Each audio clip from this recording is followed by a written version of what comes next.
يا أيها الإنسان إنك كادح إلى ربك كدحا فملاقيه فأما من أوتي كتابه بيمينه فسوف يحاسب حسابا يسيرا وينقلب إلى أهله مسرورا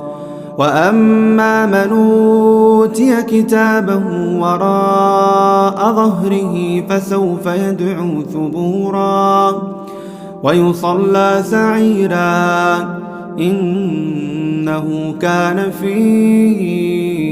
أهله مسرورا إنه ظن أن لن يحور بلى إن ربه كان به بصيرا فلا